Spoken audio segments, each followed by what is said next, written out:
Namaste, beloveds. This is Mother with Wisdom, and this is how can I say this? This is a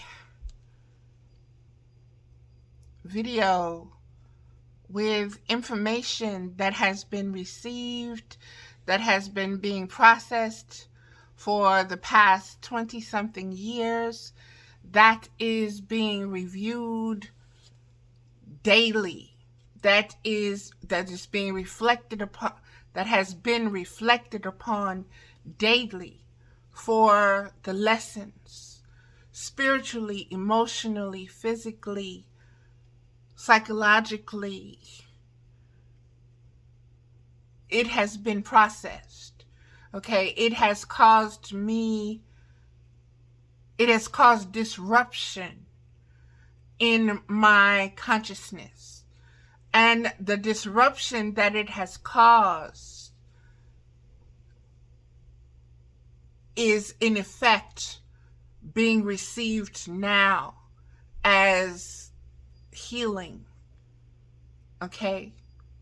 And I'm just going to get into it. I'm going to title this Restocking, Recalibrating, Restoring, and Rebirthing. And if you've been following me for, like I said, I've been doing this for over 20-something years. The message has always been consistent. The message has always been about rebirth. The message has always been about spiritual rebirth and about growing. And from a perspective of you can do it. And it's come through my own creative writing processes, my own poetry, stories, shares, posts, songs, spoken word, just my interaction with certain groups and groups of people, individuals, as well as collectives. And I am emerging from a old perspective into a fresh, new awareness, conscious awareness, spiritual conscious awareness, meaning that everything that has been has only deepened to bring me here. And what is no longer serving is now getting ready to be sloughed off or shed or removed or let go of or released or pushed out because it is no longer necessary. It is now waste because the lessons have been gleaned, have been reaped and sowed and understood and understood and studied and expanded upon, okay? Until at the spiritual point that I am now of receiving is ready to be expanded upon. I'll put it like that. And so this is a video of that. And beloveds, beginnings and endings are very powerful cycles and seasons to attune yourself to. Oops. To be aware of. Let me, okay. A lot of energy, beloveds, a lot of energy. Restocking, recalibrating, restoring, rebirthing.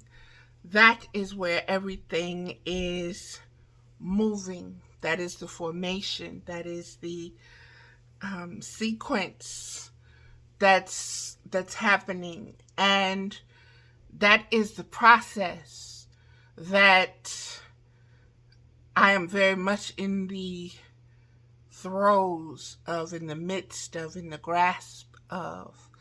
And it is very deep because just on the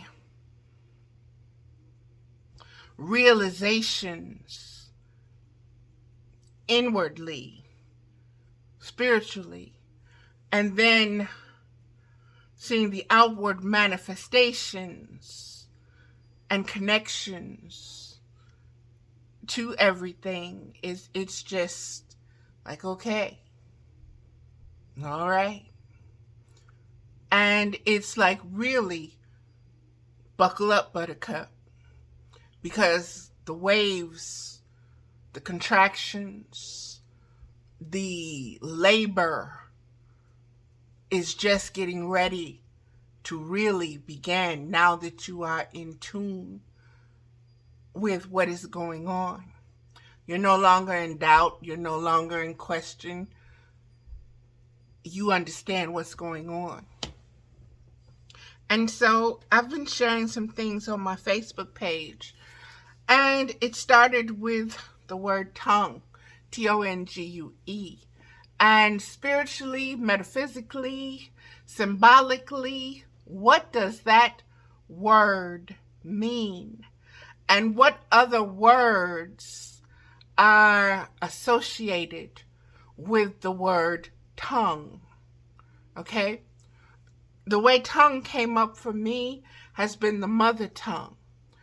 That is the spiritual language. That is the most authentic, original, spiritual way to communicate. And it is through unconditional love before it is of words and images and everything else. Its vibration, its frequency, its spectrum is unconditional love.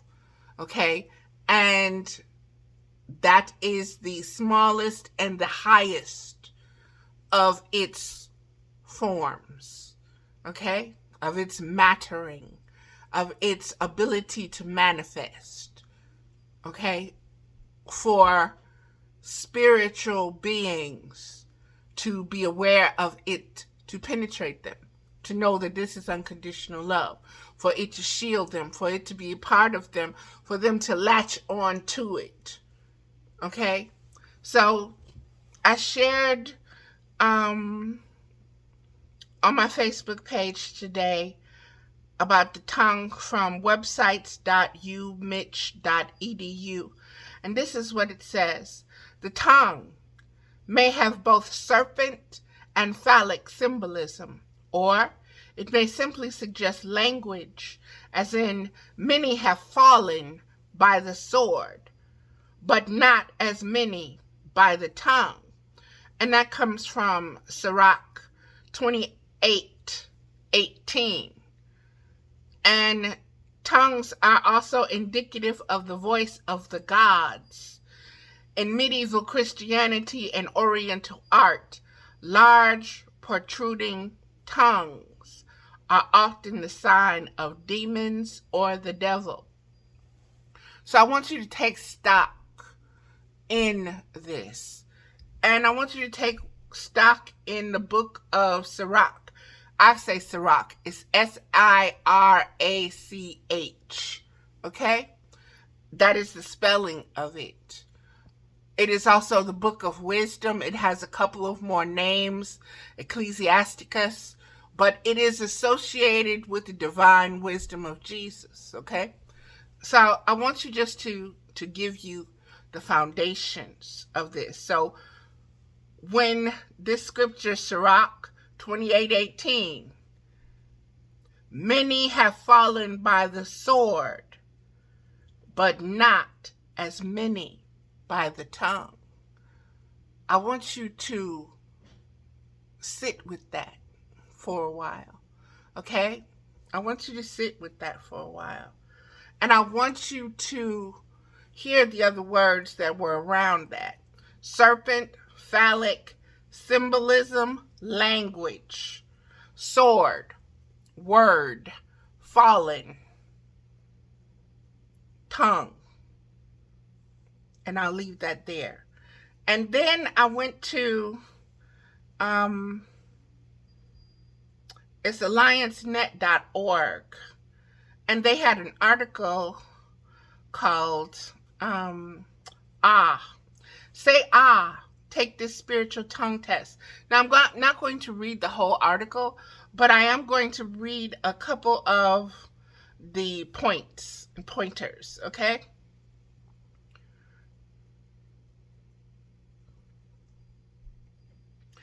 There is no right living without a healthy tongue.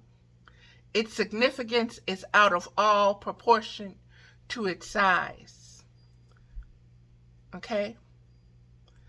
And James in the Bible saw that clearly when he wrote that the tongue resembles the rudder that steers the mighty ship through the seas. James chapter 3, verse 4.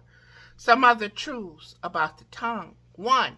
Your tongue is evidence of the condition of your heart. 2. Your control over your tongue is evident of spiritual maturity. 3. Your tongue can be a vehicle of grace. Those very 3 things, beloveds, tells us there is a lot of wisdom in the tongue. That the tongue is more than just something that tastes for the biological body. When you look at it spiritually, you understand it can be a vehicle of grace. Okay?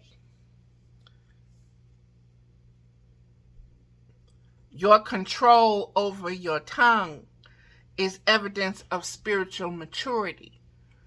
Meaning, if you control your thoughts and your feelings and you are able to communicate that without being triggered, without responding and reacting to every little word, every little thrust from the tongue of somebody else, every little pointing from their tongue, if you are mature in your spirit and disciplined enough to hold and to speak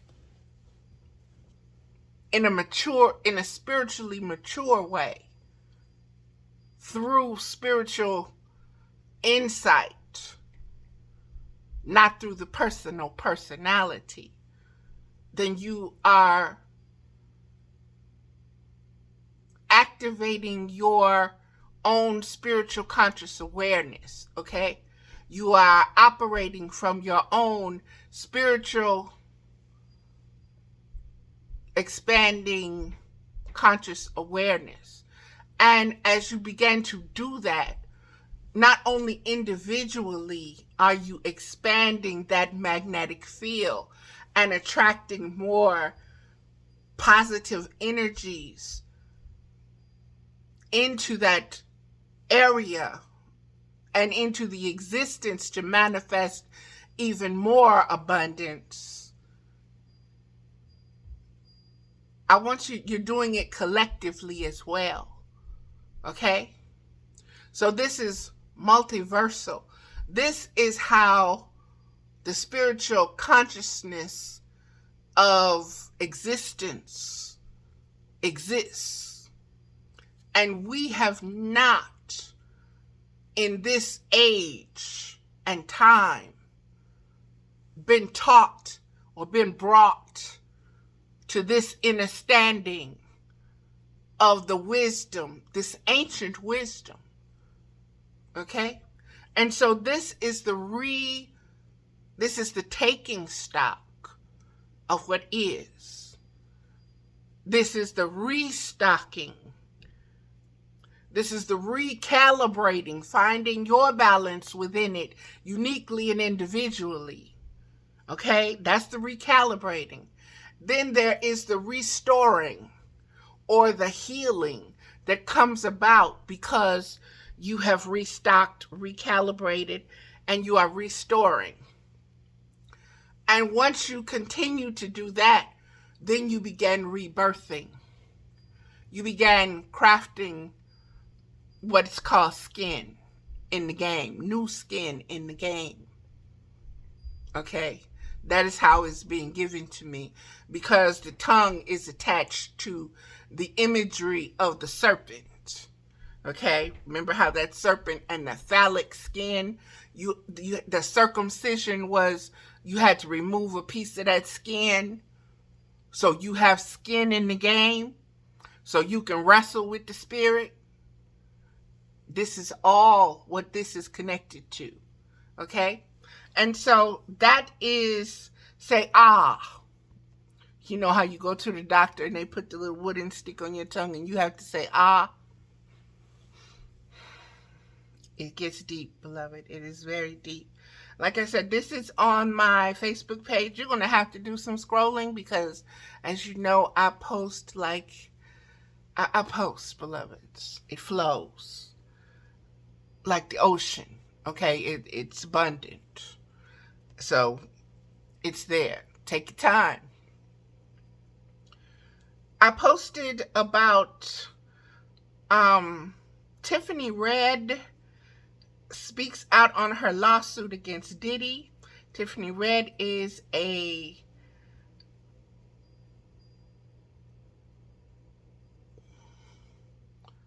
personality that is coming forth, that is looking for the accountability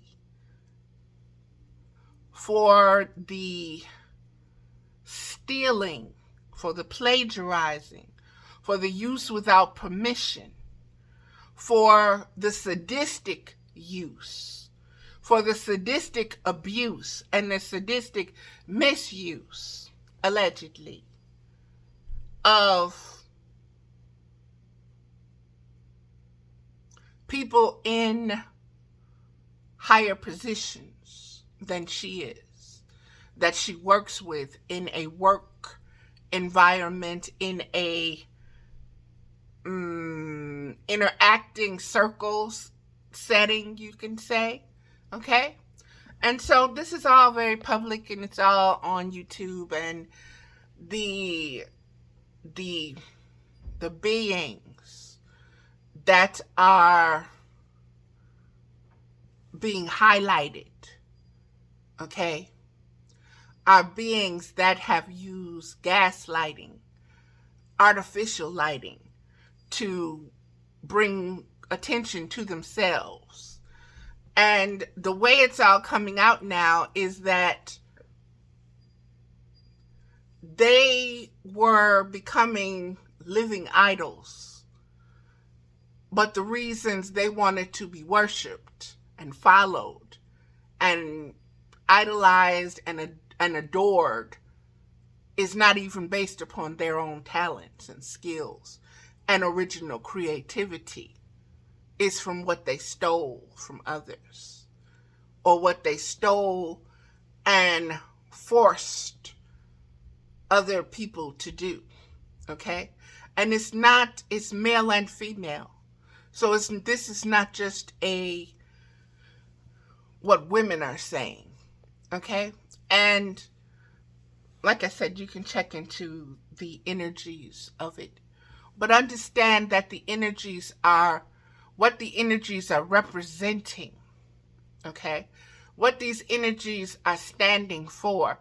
These may be new personalities, new names, okay? New generation of characters. But it's very ancient. It's very old. The behavior, the foundation of it, the fabric of it, the strategy, the technique, and the application of it. It's ancient. It happened in the garden. Let me keep going because I want to keep it cohesive. So let me keep going, beloveds. With that part, with that couple of videos, the first one I said 3 minutes in, peep the cunning of the serpent. Do not attach, just bear witness and discern the cunning of the lie game. Now, in order to understand the lie game, you have to know the power of the tongue. And you have to understand that the power of the tongue enables and integrates the power of the ears and the power of the eyes, the power of the nose, and the power of touch. These are your senses. You cannot have, they work in tandem with each other. That is the spiritual flow, okay? That is how you can recollect, recognize, restock, take stock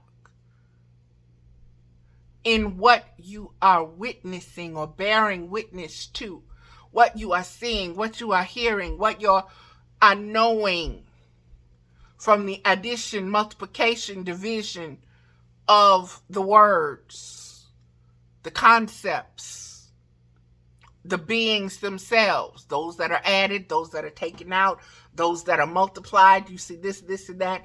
There are replications of this, this, this, and that. Nothing is new under the sun, beloveds. And sex sells. That is the commodity that is constantly being restocked and taken stock of.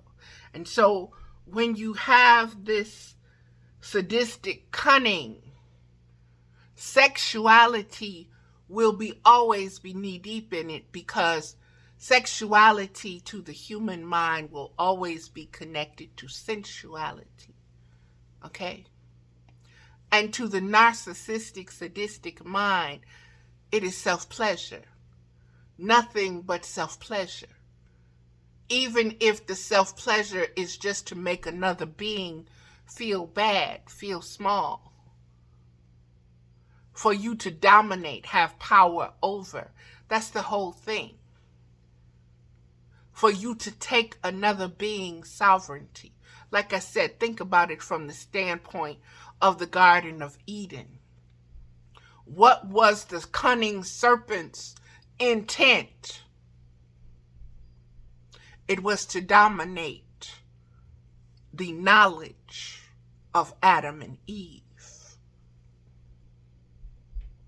It was to take their identity away from them, to subvert it, to divert it, to redirect it, to restructure it through its own image, through the snake's own image, through his own tongue, through his own question, through his own confusion, through his own energy.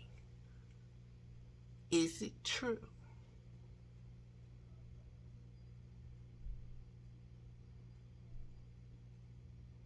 You see how you have to listen when somebody say, is it true? You automatically tune in. Because the question requires something from you. It requires your acknowledgement, your contemplation, and it also validates you as a being with an opinion. Cunning, baby.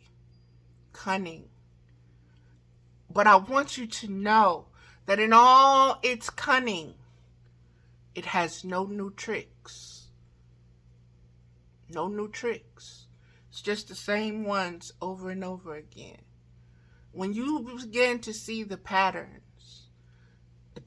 in it, the patterns that you attach to, the patterns within yourself, the patterns of your genetic makeup, the patterns of your feelings, the patterns of your thoughts, the patterns of society, the patterns that trigger you, it's all seen, heard, known through your senses. That's recognition. Once you have the recognition, then you should be able to discern the wisdom of it and be reborn or grow or mature out of it. But if you are kept traumatized, if you are kept trauma bonded, if you are kept in trauma slavery, even genetically, you are a slave. You are encaged. You are the prisoner of this phallic serpent, okay? Of this tongue, this wagging tongue. Let me keep going, beloveds. Bear witness and discern the cunning of the lie game. And I want you to understand how important that word, those two words are. Lie game, the lie game. And I want you to understand what's going on politically, what's going on religiously, what's going on with all the relationships, what is wrong with human beings being able to relate to another human being. It is the lies. It is the game of lies. It is the playing of the game. It is the competition between the lies and the liars and those who can victimize. And it is profiting from those lies. It's getting the high points, high scores. More of my lies were bought than yours. Restocking, taking stock. The commodity is the lie. And the lie manifests the reality, the world, the thought forms, the images, the feelings, the products that go along with the feelings and thoughts, the little images that you sell, all the little merchandise, all the branding that goes along with the lie. And the fact that we have Trump playing the Trump of the liars. Okay, he's the Joker. He's the ace of the liars. He's playing it royally. And what do you think of when you think of Trump? You think of that tongue. You think of his mouth. You think of his lying ways. You think of all the things that he says and all the things that he does and how they don't add up. They don't math. They don't align. They don't coincide. They don't intertwine. It's bull. And we as a society are not used to blatant, outright liars just spoon feeding us with nobody guarding and everybody saying, swallow it, swallow it, swallow it. It's medicine. Swallow it, swallow it. Swallow it, swallow it. We'll go back to a great time. Swallow it, swallow it. No, I ain't swallowing nothing. No, no, no, no. I can see and I can hear and I can think and I can feel. My spirit can grow. I'm not stuck on stupid. I'm not stuck on ignorant.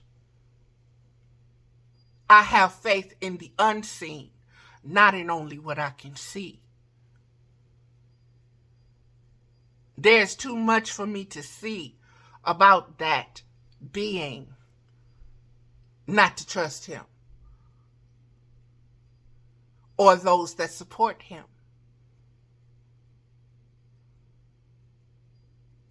This isn't political, so let me bring it back to what it is. It is about the tongue. And it is about how the tongue, the forked tongue, the double speak, the foreign tongue, anything that is not the mother tongue, which is the truth of unconditional love, is a lie. And it is a foreign tongue. It is a foreign language. And your soul is now starting to be able to, should be, many are not, starting to awaken, become aware, become conscious of their spiritual frequencies and spectrums of true light vibrations, true light sounds, true light beings, true light wisdoms, okay? And you're at a point now where you can discern the flavor and when something's off and when something ain't right. And you're at a point in your maturity where you can say, no, thank you, I don't want none of that. No matter how much they keep trying to force it on you. Come on, you must be converted to our way. You have to eat this so that you can live, in the pretend land. You better come on here. What's wrong with you? I'm good. I can be by myself. I can be the crazy person. I'm good. I'm good over here enjoying my spirit expanding enough to reveal everything that was hidden in plain sight that I could not see before because of my personality, my thoughts and my feelings, my training, my grooming, my conditioning.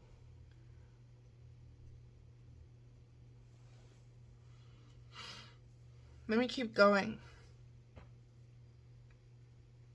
Like I said, I've been at this for 20-something years. I will be 60 next year, okay? Trying to steal from the Creator based on his original work that was born of its consciousness in its likeness and its image. So the Creator created and gave birth to consciousness in its own image and in its own likeness, in its own design, from its own will. Okay? And this thief tried to steal from the Creator. What did he try to steal? He tried to steal Adam and Eve. He tried to steal their understanding of themselves. He tried to steal their relationship with their Creator. He wanted to put doubt. He wanted to sow doubt into their minds, into their hearts, into their feelings and thoughts. He wanted to feed them his lies, knowing that when they swallowed those lies, everything was going to change and they would begin dying from the moment they swallowed it.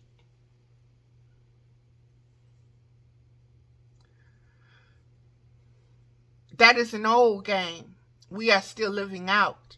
But instead, there is more than one way to skin a cat, meaning there are two kinds of snakes on this earth, the healing kind and the harmful kind. Cunning wisdom has high frequency value. That is why the Elohim introduced the forked tongue to the mix, to confuse the thoughts and feelings and cause dis-ease and disconnect through the tongue to the mind and to the hearts. Sadistic victimization alerts you to violent tendencies of psychopathic hate and fear. Note the color red, root chakra, the genetic blood messenger of the being. A snake is a snake. It will never be anything different. But you must discern if it is a healing or harmful in its intentions, in its essence, in its desires, in its relationship to and with you. With its questioning of your spiritual conscious awareness, everything is connected. The patterns used are the same because that frequency cannot expand itself, meaning it cannot change, meaning it does not have any new tricks and cannot manifest them, cannot give birth to them, cannot conceive anything new and original. Thus, it must steal, take, lie, and cheat. Okay? Into a higher conscious vibration because it cannot manifest them. Let me read this again. Because that frequency cannot expand itself, meaning it cannot change, meaning it does not have any new tricks and cannot manifest them into a higher conscious vibration magnetic field. It cannot change, beloveds. It cannot bring change. It cannot have change. It cannot deliver change. And if you're not, everything changes. And if you don't change, what's going to happen to you? Nature shows us.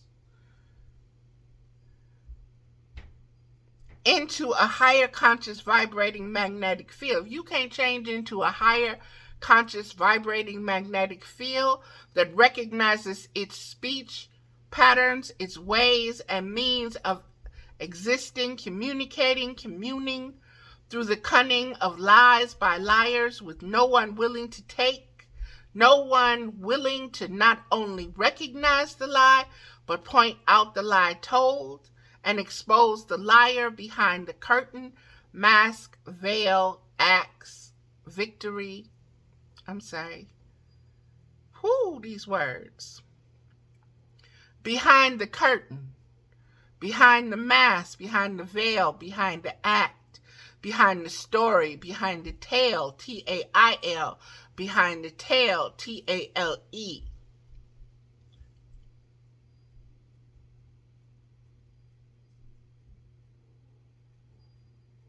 So that everyone can clearly see there is no Wizard of Oz, but the good witches and the wicked witches, and you empowered by your spiritual conscious awareness to the true significance of your created, stolen, and retrieved ruby red shoes, gives you pause to stand up, rise up off of your belly, and fly through the transmutation, birth of your existence of a new manifested reality that you gave birth to through struggling out of your own cocoon, your dead skin, your old self, conscious awareness.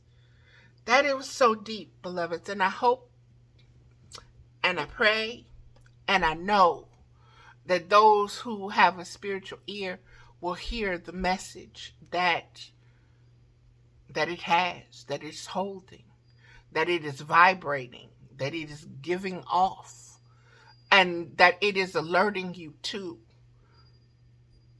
the red flags that it is giving you the ability to see. Okay? And understanding that you need to move. Meaning, what has not moved, what has not grown, what has not changed, what has not gotten better is about to die. And something will be born, something new will be born from that. And in order for you to go with the flow of things, you need to raise your conscious awareness, your spiritual conscious awareness. You need to start being aware of what you're starting to see. You need to use your tongue to speak the truth to the lie. Even if it's just to yourself. Even if it's just in something you write in your own journal. Even if it's just a post that you put up there with no words. Bring that change. Help give birth to that change.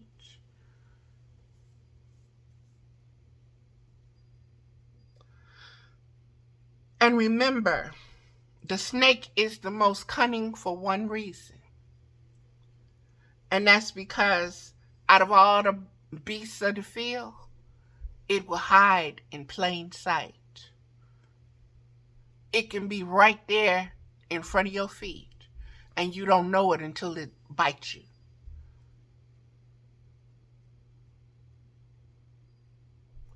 It can come up on you so quietly, so subtly, that not even other blades of grass have moved. You didn't see nothing else moving.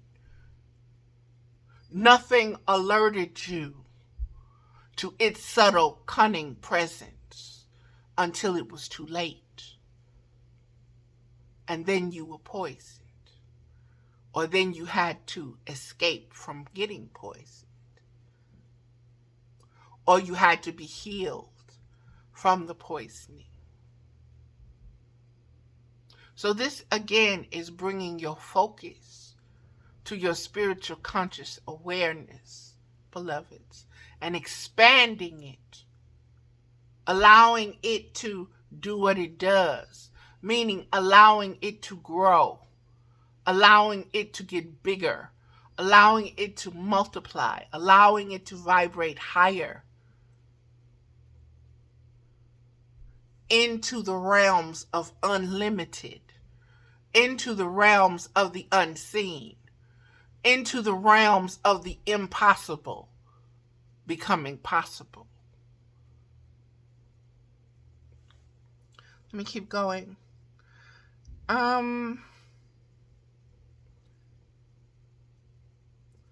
Ephesians 4:14. So that we may no longer be children tossed to and fro by the waves and carried about by every wind of doctrine, by human cunning, by craftiness in deceitful schemes. That's self-explanatory, beloveds. That is very self-explanatory, so I'm not going to go deep into that. Again, I posted this on my Facebook page, Ephesians chapter 4, verse 14, speaking of unity in the body. And that unity meaning all parts of you maturing, aligning, recalibrating, restoring, and rebirthing yourself as a mature adult spiritual conscious awareness, a more spiritually aware conscious awareness, okay? Present. Has no problem being present. Has no problem being in your own presence, contemplating your presence. Has no problem contemplating your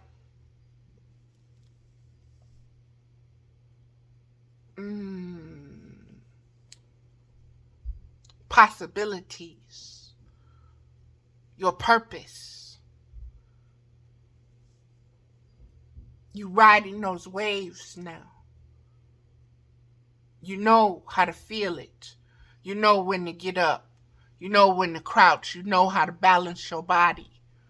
You know how to use all of your body parts to balance you as one being. And not your arm being heavier than your leg and throwing you off or this, that. No, you balanced. You are neither left or right. You are balanced. You are centered. You are grounded. You are rooted in that.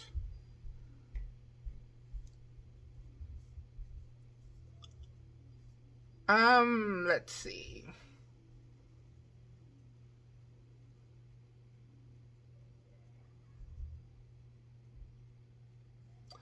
I wrote also, this is coming from the BibleHub.com, Ephesians 4:14 commentaries. As a result, we are no longer children. We are no longer to be children, tossed here and there by the wind of doctrine. What does that mean, Valley? The wind of doctrine. That means everybody else's conscious conclusions. That means the winds of doctrine. Red is the color of the day, but red is everything. Red is red, everything is red. And then 2 seconds later, no, red is dead. Everything is blue. 2 seconds later, no, everything is green. 3 seconds later, oh no, only the big butt girls is beautiful. Next 2 seconds, nope, don't like the big butt girls no more. We like flat booties is in, that's it. No more than a handful. Come on, that's the style. Gotta look like a boy. Hey.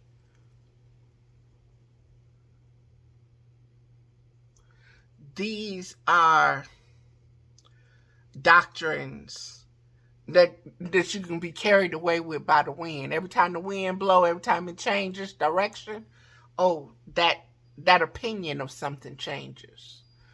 That law of something changes.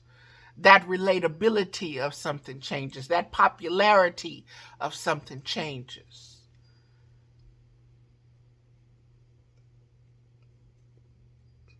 So it's saying you become still. You become still, so when the wind is blowing, you see what's blowing, you see what changes, but you don't change. See, that's a spiritual, consciously mature awareness, conscious awareness. If you're not spiritually conscious, mature, you're going to turn your head, you're going every which way that wind blow, you're going to be right there with it.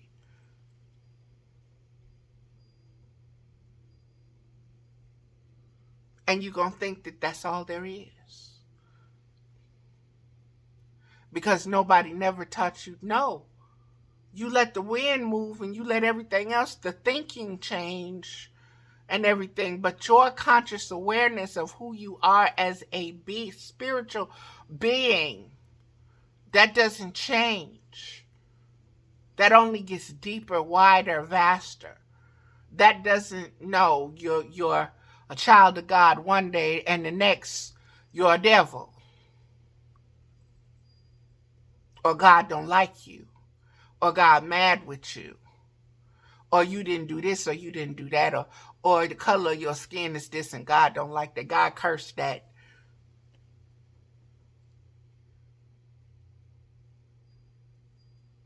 These are the doctrines that change with the wind. They are civilizations. They are colonizations. They are governments. They are religions. They are philosophies. These are conceptions. They are opinions.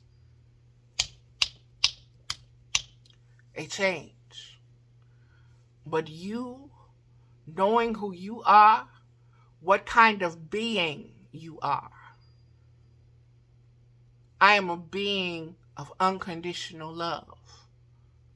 I am a peaceful being. I am a peaceful warrior. That's where you stand no matter which way the wind is blowing.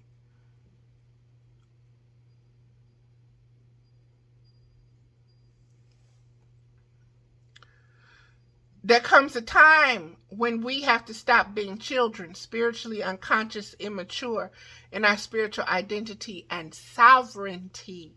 See, I want you to understand your identity.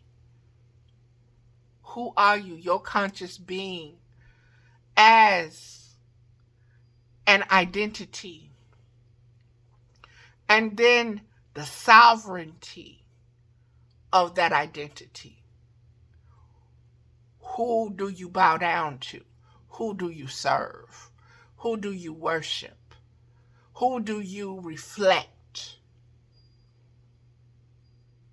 Who are you committed to? Whose will represents your will? Who are you one with? Who are you related to? Who are you in relationship to? Your spiritual mature consciousness will demonstrate that, because it will activate every word, action, thought, feeling, blah, blah, blah. It all arises from that foundation, from that stuff, from that matter. Won't nothing weird come out of that. Won't nothing foul come out of that. Won't nothing foreign come up out of that. Because you have the maturity to regulate, recalibrate, restock it.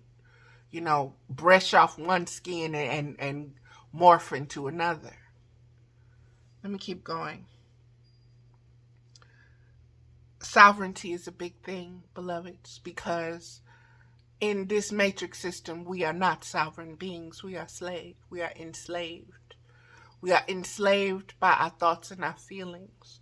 We are enslaved by idolatry. Okay? And ascend into our higher, expanding, spiritual, diverse, unlimited frequencies and spectrums, thus outgrowing the skins that this matrix system supplies. The fig leaves, the emperor's clothing, with the earned ability to rebirth yourself, craft your own skins, and manifest your own garden, kingdom, temple, mountain. Aho, mama, I see you, and I stand with you. Okay.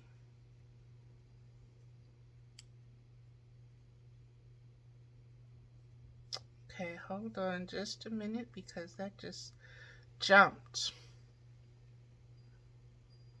Okay, here we go. I'm just going to read this, beloveds.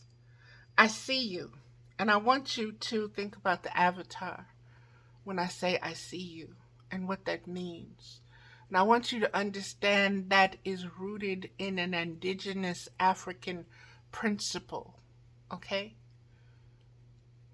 It is a matriarchal tongue way of communing and communicating. I see you.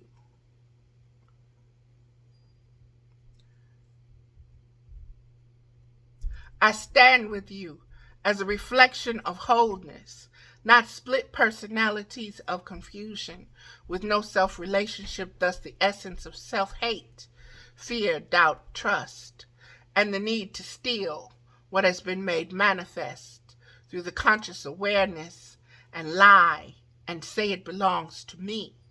I wrote it, I designed it, I created it, and I should benefit from it. All the while so busy with your cunning, plotting, and scheming, your narcissistic mind refuses the cosmic truth of the cosmic law. Being simply, you reap what you sow. Your mind and your doublespeak, your tongue is moving so fast that the truth is not recognized, is not heard, does not slow down the lies, does not give you pause. Because you're so used to what? The lie, the fake tongue, the double speak. Okay? It's a game to you. It's a game you have mastered. So you think. It's a game that you think will not catch up to you.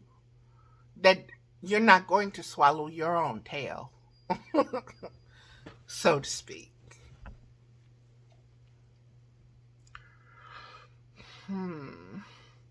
Plotting and scheming, your narcissistic mind refuses the cosmic truth of the cosmic law. You reap what you sow. In divine timing, in divine light, in divine unconditional love. Because that I am what I am, that is what it is, and you do not have the power or creative authority to change it, expand it, build upon it. You dig? Only those with an expanding spiritual conscious awareness, the ability to multiply the fruits of the Spirit, they were genetically given and able to transmute, change, raise the spiritual vibration of through growing up, ascending, shedding skins, shedding the physical form by choosing the spiritual consciousness that is without form, that is above color, that is above gender, that is above ethnicity, tribe, that is above memories, that is above space and time, place and land,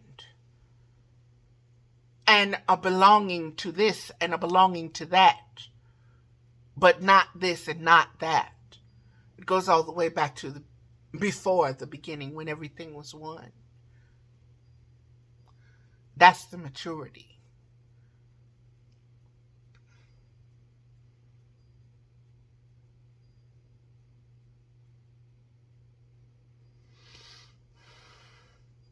Through growing up, because they can keep their heads up, no shame, no guilt, only growth and gratitude for the sight beyond sight.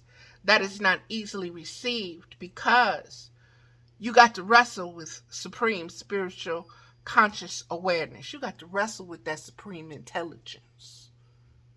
Okay? Means you got to go back and forth with it. You got to say, don't tell me, show me. You got to wrestle with supreme spiritual conscious awareness. Go to war with yourselves, beliefs, attachments, addictions, society's trends and ways. And you can't ever quit. No matter how bloody and bitter the fight gets, have faith that you can endure to the end. Because if the beginning of it is within your design,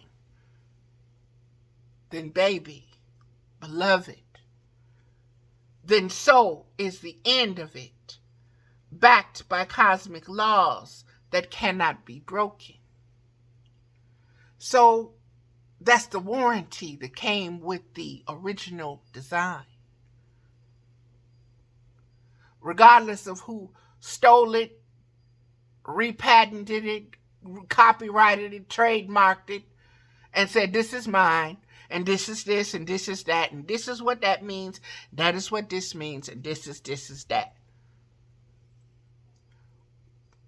When the scripture says, and when you know, vengeance is mine, you understand that there is a higher consciousness that says, oh, don't try to get vengeance from nobody, from nothing, for nothing of this world. All vengeance belongs to me. All of it. And don't worry. I got it all taken care of. It's going to swallow its own tail. It's going to eat itself.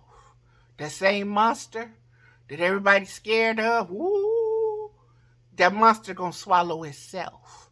It's going to eat itself. So you ain't got to worry about it, baby. You ain't got to worry. Just watch it eat itself.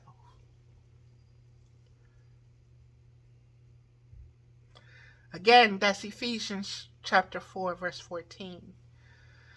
Let's see here. I put up here that March is the month of my mother's birth. Today is March the 1st. My mother was born March the 21st, 1942. Spring solstice, the original spring solstice. Okay, before they doctored and changed the calendars and did all of their little stuff. Okay. I was born May 1st, 1965, which is Beltane, which is May Day, which is also celebrated as Labor Day. Less work. Okay, so my little lazy procrastinating self was born on Labor Day. The sense of humor is just whoo. So, beloveds, April showers really do bring May flowers. So the next 3 months, March, April, May, are going to be very transformative months. Very much communicating to us in the ways of change, in the ways of becoming seeds, into growing roots, into budding, okay, into branching off, into multiplying, okay, in producing fruits of the Spirit, regardless of the works of the flesh, and being able to see the fruits of the Spirit in the works of the flesh. Being able to see the polarities, being able to comprehend the different degrees, the subtle and the obvious and the cunning, so that you can mature, so that these things, this way, that level of immaturity no longer holds you captive. You're breaking free from that. Some of you will, some of you won't. But for those that are listening, and those with the ability for their heart to grow, like the Grinch, like I wrote a lot of stuff about, I can see his face clear as day. The Grinch is based upon him, Scrooge. There we go. Dickerson. There's a lot in the stories. There's nothing new, beloveds. Okay? The characters, the essences, the stories, the philosophies, the power structures, the power struggles, they are all the same. Nothing changes because it is the same essence, entity, vibration, spectrum that created the first one, that is still continuing, and it can't do anything different because it does not have the creative ability. It does not have the sovereign authority, meaning human beings are above it because human beings can expand their spiritual conscious awareness. Do you understand why it hates human beings so much? Why it enslaves human beings? Why it tampers with and is so sadistic toward human beings, and especially females? Because females do what? We reproduce the species. Meaning we expand consciousness just by the design, just by the sovereignty, just by the authority given us.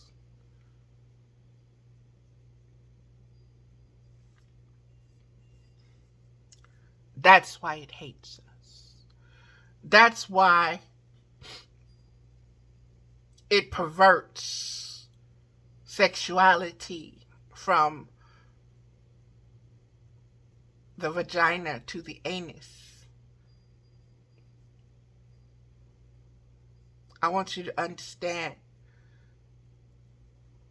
the flipping of the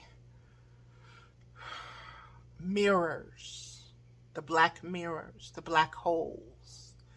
I want you to put all of that in perspective. And I want you to really understand how all of this is galactic and cosmic. Spirituality is galactic, is cosmic. Okay? And you need to start seeing it in that light. Okay, beloveds, that is everything. One more thing.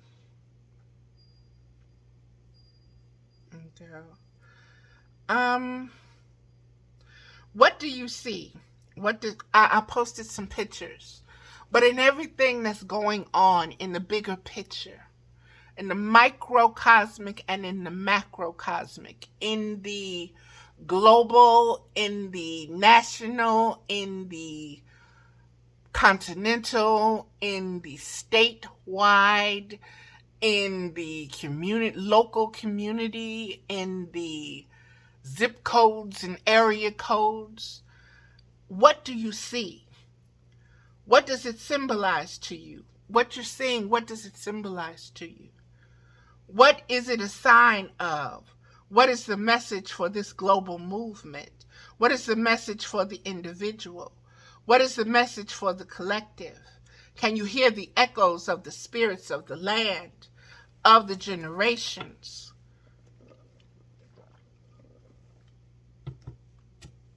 Of the dried wood, of her bones, of her flesh in general, of the female kind, of the crone, of solitude, of burdens, of balancing weight, alone through discernment, not technology.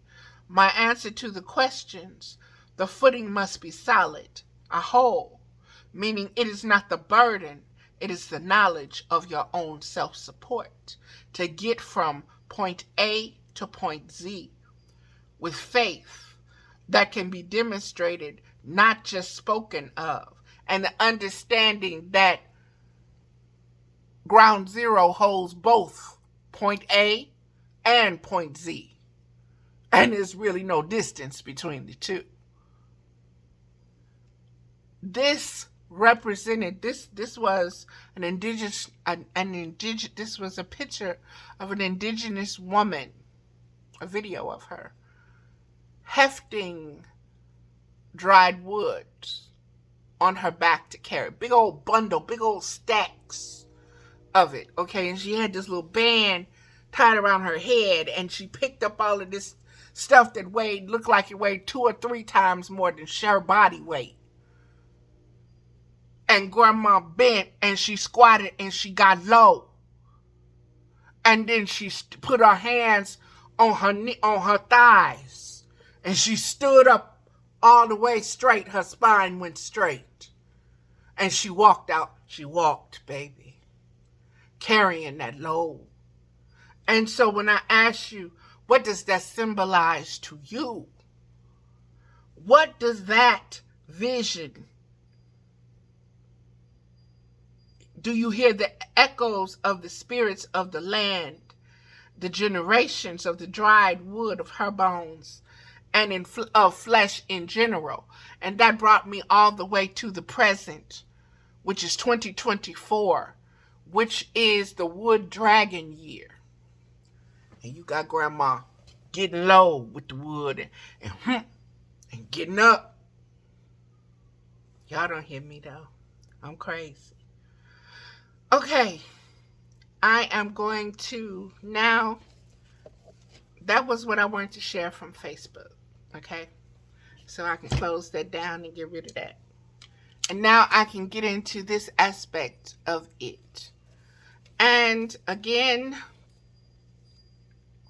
restocking, recalibrating, restoring, rebirthing. And the whole thing is recognizing the cunning wisdom of the serpent, okay? And you've got to understand that the serpent, I want you to go to Mushu in Mulan. And I want you to understand Mushu's story and how cunning he was and how cunning he became, and his own self-image, his own idolization of himself, and then how the ancestors idolized him or saw him. And I want you to see his own importance and how that grew, or how his spiritual conscious awareness was expanded through that whole experience with Mulan. Okay? And I want to add a couple of more scriptures, beloveds. Ephesians 4:14, Genesis 3, verses 1 through 4, Romans chapter 3, verse 23 through 24, 2 Peter chapter 2, verse 3. And I want you to understand that all of those scriptures have to do with discerning the mother tongue from the serpent's tongue. And it is a very direct wisdom, beloveds. It's not something written in code or something that you have to decipher or that's encrypted and only secret societies from this part and that part have pieces of. No.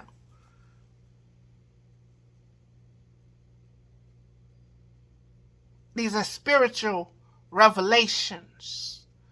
And your spirit has to hear the frequency. Your spirit has to know the frequency, has to recognize, has to calibrate and recalibrate and restock itself with what is there in this modern English language tongue. And from that, you are to gather the seeds. And you are to sow those seeds within yourself so that your spiritual consciousness grows, expands, and is able to feed you.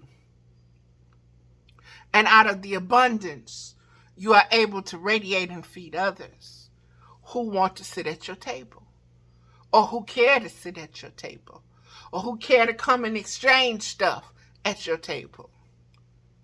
Now, y'all know I do the cards, and so today is no different. And so, this is the 8 of Pipes, beloveds. The 8 of Pipes.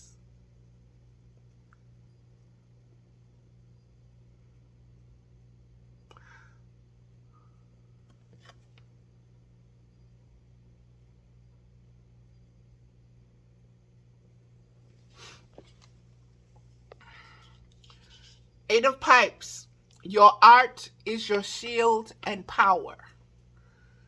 Great Spirit, this is a prayer. I am filled with light. I am burning with the fire of inspiration. I gladly take my place as your apprentice. Grant me a good teacher who will show me the way to heal with my power. I am strong enough now to overcome anger by corrective action. I am strong enough now to overcome confusion by illuminating my mind with your words. I am strong enough now to be kind even to those who do not like me. I am strong enough now to forgive those whom I thought were standing in my way. I have energy and I am powerful. My body rejoices in the pleasures you have sent me. Your gifts now fill me, for I have given myself to you. Creator, show me the way to make my life art. And I want you to see the deer, the stag, the sun. I want you to see the symbols here, beloveds. I even want you to see the flowers on the boots, beloveds. Okay? I want you to see. And I want you to grasp what you see in the image and in the words. And I want you to understand and commune with the mother tongue. I want you to relate with it. Lesson. Your creative energy is now expressing with confidence. Your past experiences now give you an edge of expertise in the area where you have focused your energy. This may be in relation to your own body, its health and tone, your sexuality in relationship to others, your artistic endeavors, or in achievements of spiritual discipline, such as daily yoga, tai chi, or meditation. The area in which you have chosen to channel your energy is now showing signs of your increased skill. Bringing it all back home and understanding what happened, what my part in it was, not just the effect that my mind and my feelings were affected, but how my spirit was affected. That part of me that wasn't hurt, but that was just observing. Me jumping in the waters, not knowing how to swim, not caring if I was going to drown or what, but just like, whee, let's go. Let's see. Because of me. And realizing that it's the faith in the because of me that allowed me to float and not sink to the bottom. That allowed me to learn how to swim. That allowed me to learn how to tread water. That allowed me how to hold my breath and deep dive when I needed to. That allowed me to adjust to the different temperatures of the waters of change.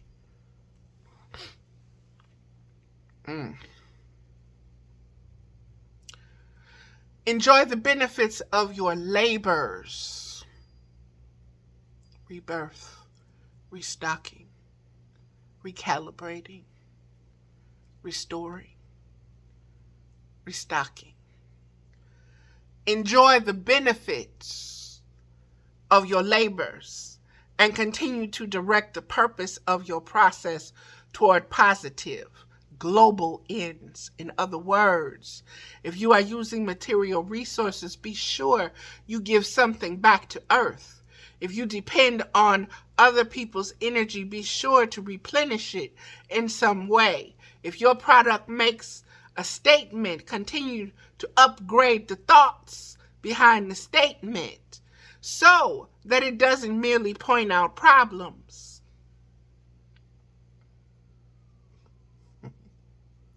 but also shows a way to resolution. The purpose of all energy given to you by Great Spirit is to heal, mend the sacred hoop of life, heal by your words, your body, your life. This is how to become a channel of the divine. 8. 2024. 8. 8. The divine feminine. 8. The avian and the deer and the garden. The gourds. Abundance, not lack. Hearth and home.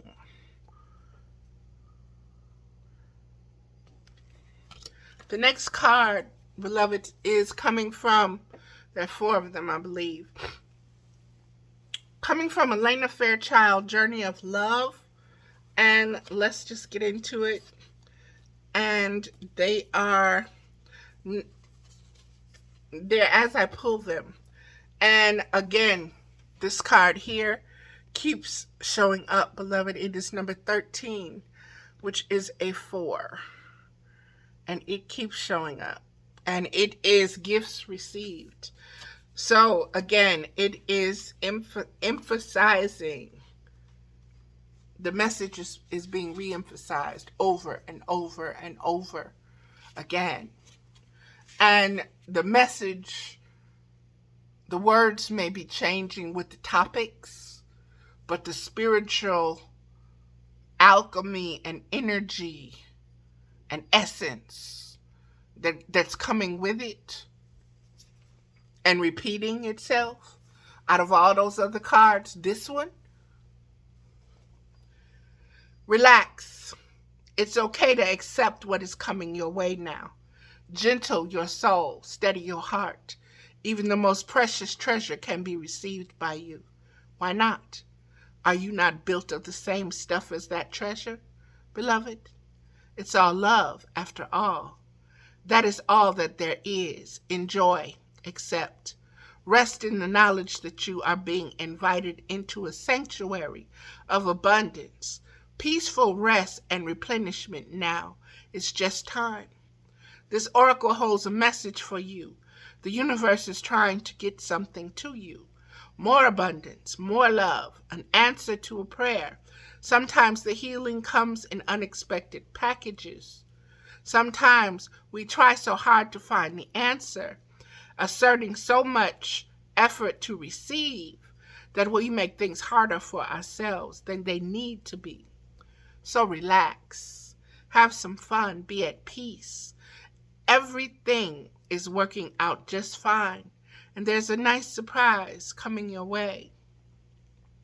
The wind blows softly through grass, and my open heart, love, unexpected. That is that card, beloveds. What do you see? What do you see? So funny because I see the body of a locust, the wings, and the face, this little face, head here, and his arms, and this. There's so much there. Again, that's just me and my observation. But there is a face. I also see a face.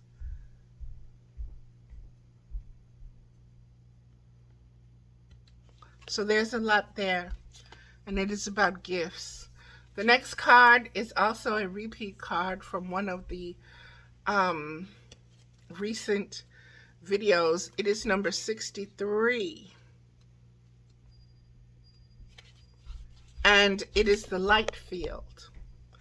And I can remember this card and saying how I saw these 9 beings on this card. In the lighting, you probably can't see it now, but there's a woman holding a child right here. She's sitting down and she has the child on her knees. There's a being here. There's a being over here in the purple. There are beings up here. And there are beings over here.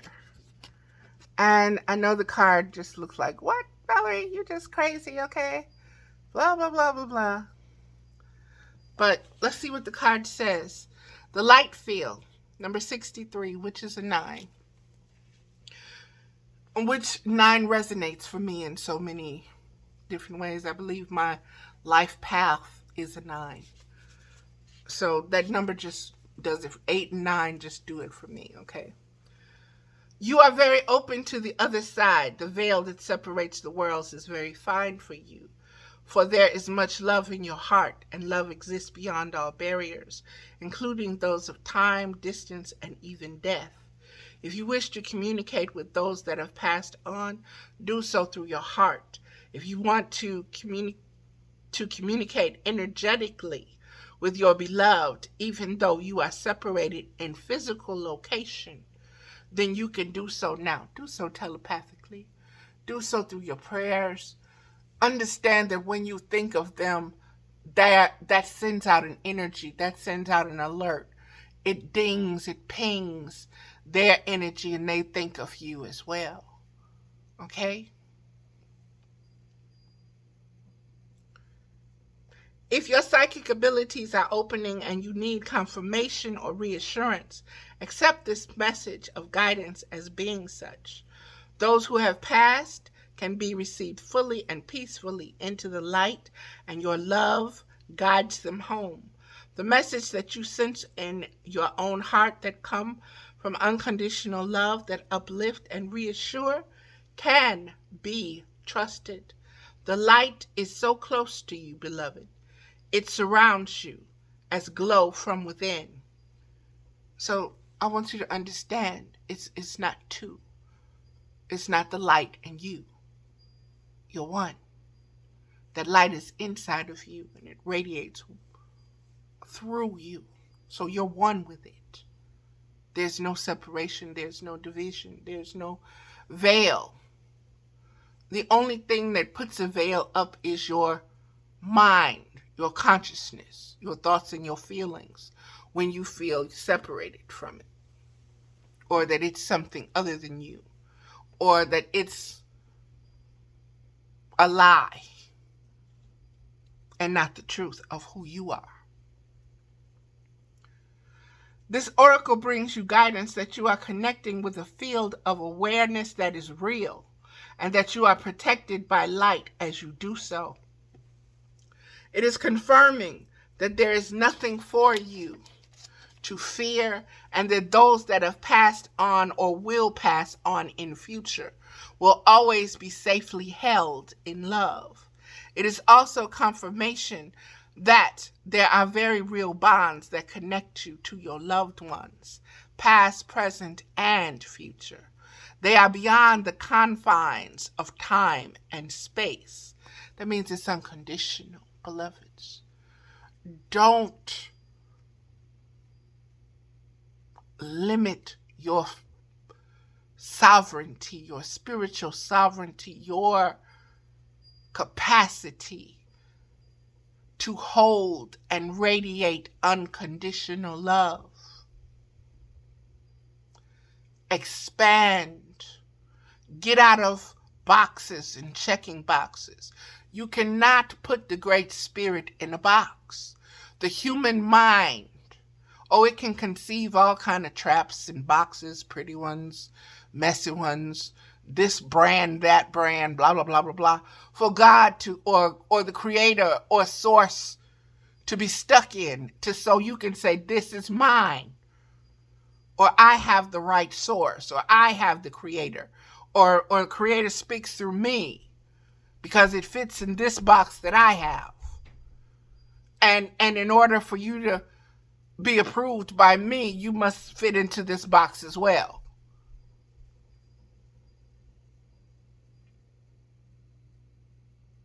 How are you going to put something unlimited, beyond space and time, formless, with no beginning and no age, in a box that you created? And think you're intelligent.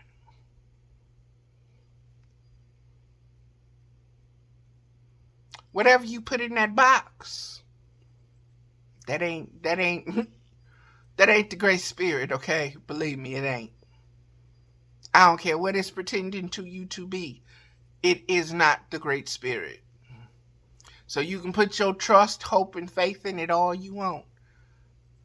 But that which is divine, you can't put a ring on. You can't put a box on. It's too vast. It's too unlimited. It's too much beyond phenomena. The very formlessness of it is too much for your mind to even conceive correctly. So stop trying to put it in a box and say it's yours. And you own the rights to all the publications, the branding, the copyright, whatever it produces. Or you want to claim this, that, and the other land, people, whatever, in the name of your box to God. And everybody has to bow down to your box to God. Because that's what the law said. That's what this book say. I translated it. It used to be in the mother tongue way back ancient in the day, but I translated it from that language to this language to that language to this language to this language to this language to this language right here. And this is what it say now. And that's what it means. Read it with your mind and your thoughts and your feelings and your understanding, your intellect.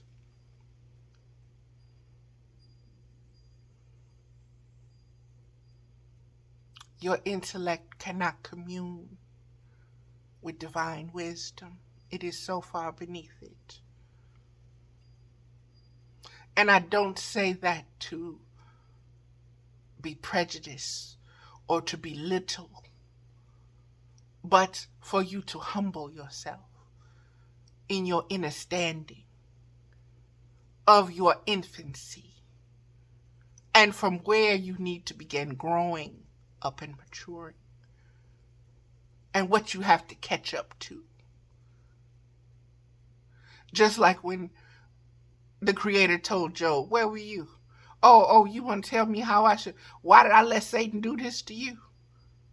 How could I be your God and this, that, and the other and let Satan come up in heaven still and let Satan do this, that, and the other to you? That's what you figure out. Well, tell me, while you was figuring that out, where were you, Job, when I designed the cosmic laws? When I designed the heavens, all how many of them there are. When I designed this galaxy, this universe, that planet, this sun, that star system, this moon, this animal, that plant, this being. Where were you at, Joe? And you have to realize, I don't know nothing. God, this Holy Spirit, Great Spirit, whatever you call yourself, that I am, that you are the greatest. I bow down. I sit at your feet. I humble myself. I bear witness to your greatness. I see you in everything. I see your spirit. And I am beginning to see it and become aware of it in me and as me. And I'm beginning to love and be in love with that frequency and spectrum. I'm beginning to adore it. I'm beginning to want to commit to it. Say vows to it. So that I never have to be without it again.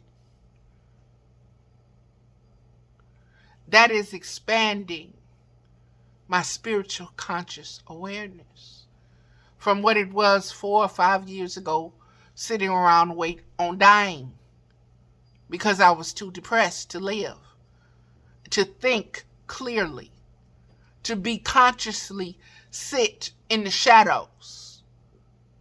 My shadows had me in a cage, in a box. The same box that you put God in, that's where my consciousness had me.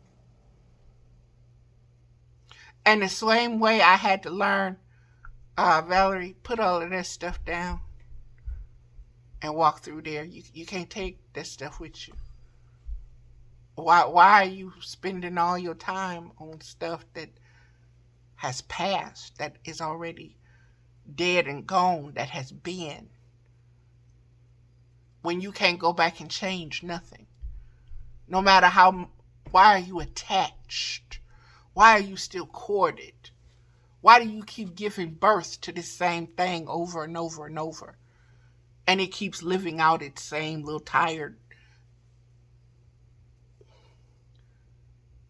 You know why? Because that tongue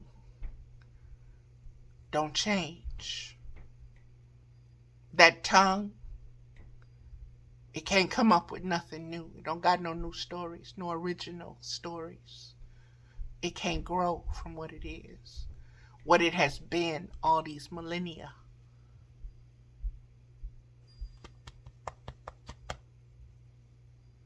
I am that. I am. I can. I will.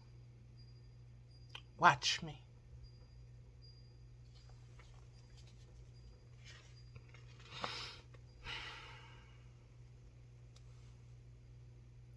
It is also confirmation that there is very real bonds that connect you to your loved ones, past, present, and future, that are beyond the confines of time and space. When I'm in love, I'm not afraid to be any part of me. I let it all be free for the world to know. And when I'm ready to love, I will create a reflection of who I am, and I will shed our fears. Complete our past, and trust love to be our guide. And that is that card, the light field. And we're going to move further on to the last card. There were only 3. This is card number 41. This is knowing without knowing. This is such a deep card. Knowing without knowing.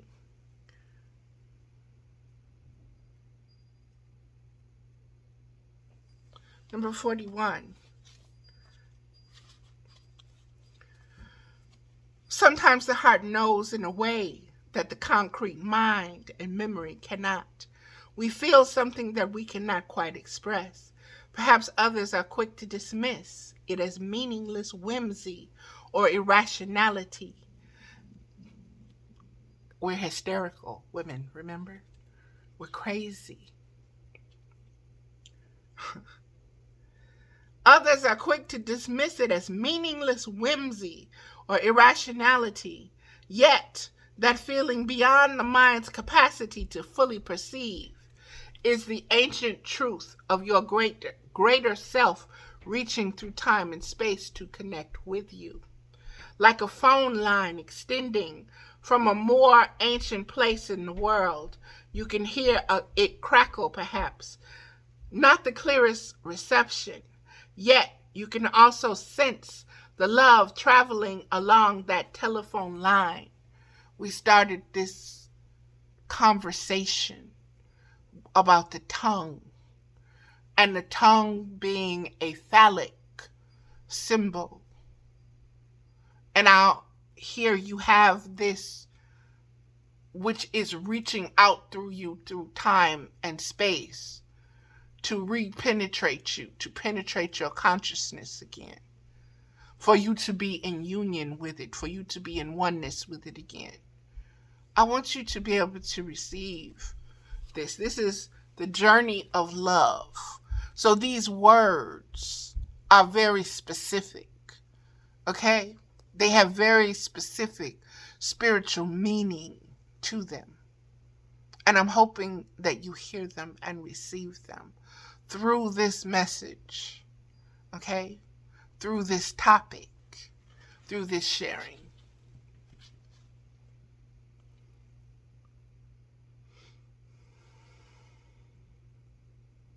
Like a phone line extending from a more ancient place in the world. We're with cordless phones now. We're with cell phones. But this is speaking of phones with lines beyond space and time. Light speed. I want you to be here with this cosmic information, with the revelations, beloveds. And I want you to be restocking yourself, replenishing yourself, refreshing yourself. Okay? That's what this is for. It's not just me, blah, blah, blah, blah, blah, blah, even though that's what it may seem like on the surface.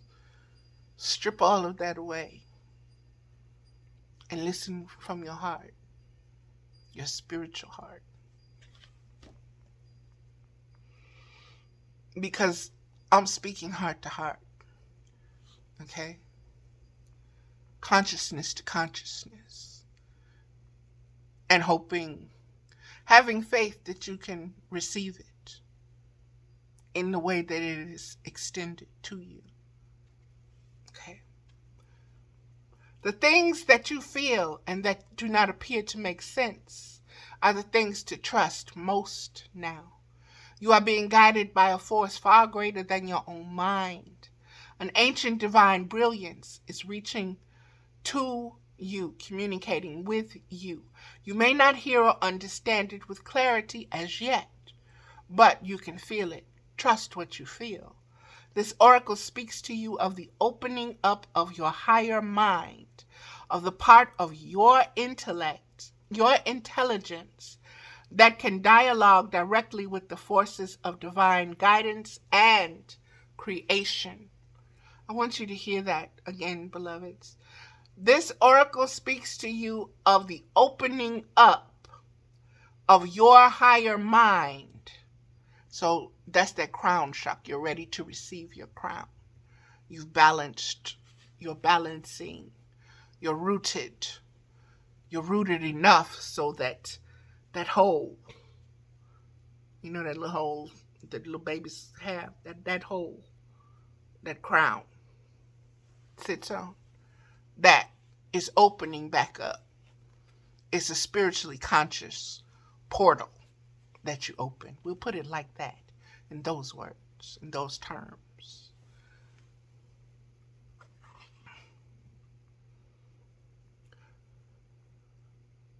For your higher mind, of the part of your intelligence that can dialogue directly with the forces of divine guidance and creation. These forces use symbols, abstract communications through dreams and visions, through impulses that circumvent your conscious mind and have words streaming out of your mouth or flowing through your mind that you have not created of your own violation. For me, it was taking stock. I woke up with that word and it was as though it was my heartbeat. Taking stock, taking stock, taking stock, taking stock, taking stock, taking stock. Okay, taking stock, taking stock, taking stock, taking stock.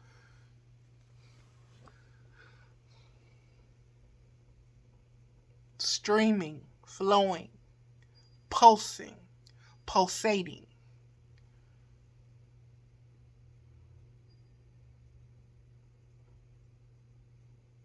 Impulses that circumvent your conscious mind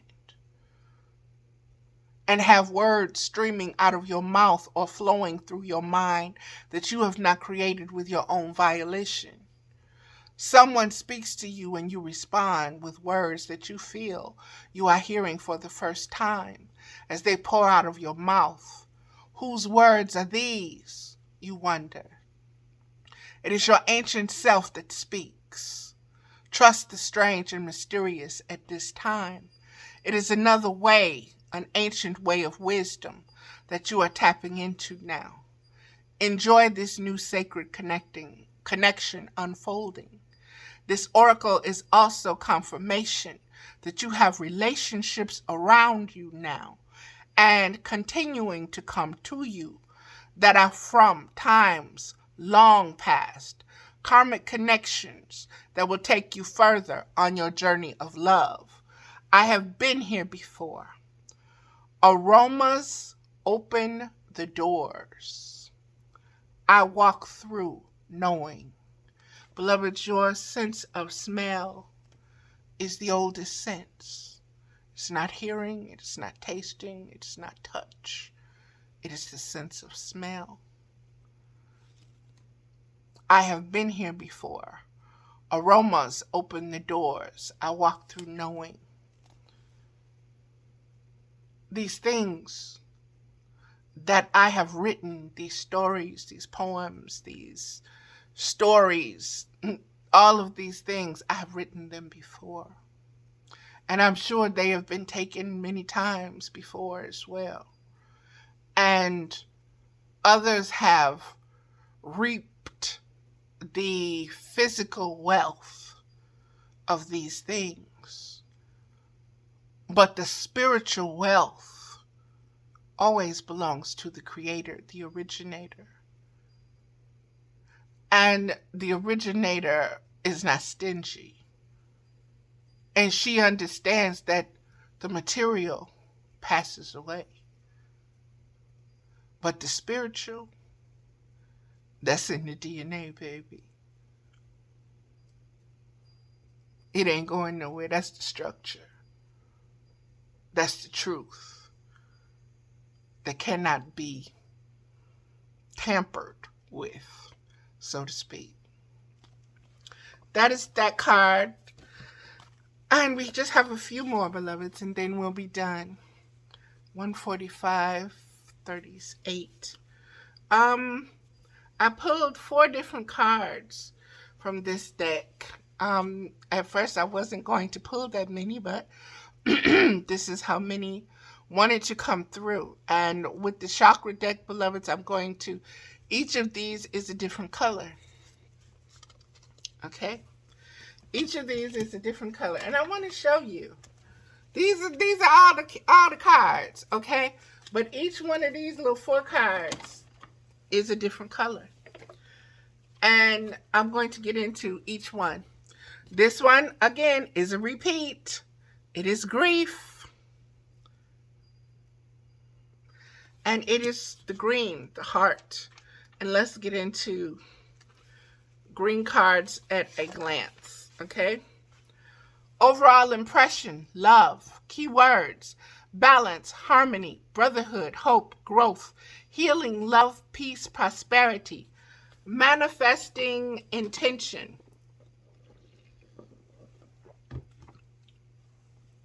The 4th heart, the heart chakra, relates to matters of the heart. In manifesting, we are always blocked if our heart is not in it. There is something very pivotal about every green card, as though each one indicates a key moment of personal choice. They tell us about the heart of the matter. If this chakra, in this chakra, we decide whether we will proceed or whether we will get kicked back to our yellow chakra, where we spend time thinking about progressing our decision. In essence, you will see here whether your heart is truly invested in the actions you are willing to take. Every green card owns the distinction of revealing what happens when you do or don't follow your heart. The question these cards ask is, what does your heart tell you? Again, the green card that we pulled out of all the green cards is grief. And let's see what grief has to say. And each of these cards, beloveds, they tell a story. So the characters on each of the cards tell a story. Grief, Penelope and Pickle. Grief is love without a plan. Grief, Penelope and Pickle. Grief is love without a place to go. The legend. Penelope meets Pickle, the puppy, when she is at college. They go through everything together. When the day comes much later for Mother Earth to call Pickle home, he dies in Penelope's arms. Her friends are hard on her, suggesting that she should just get over her pet's death. Penelope knows she loved Pickle deeply and is simply in grief. Loving Pickle was worth every moment of sadness. When she is ready, she will love again. Inspiration. Penelope and Pickle remind us that what we reveal, we can heal.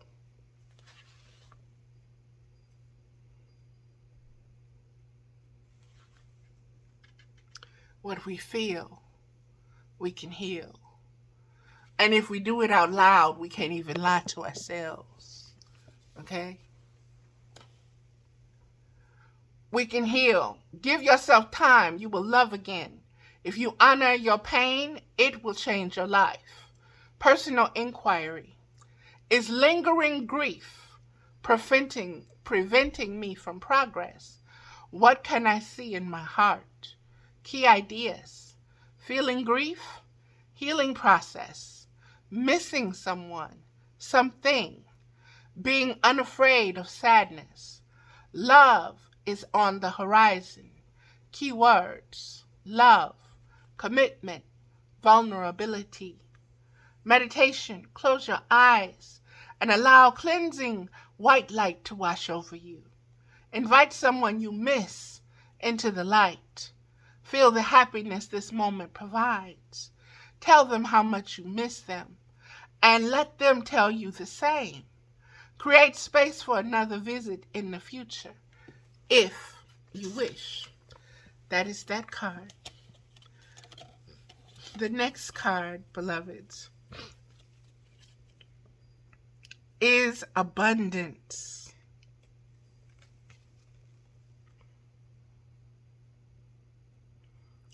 And I don't know why I saw the Ark of the Covenant.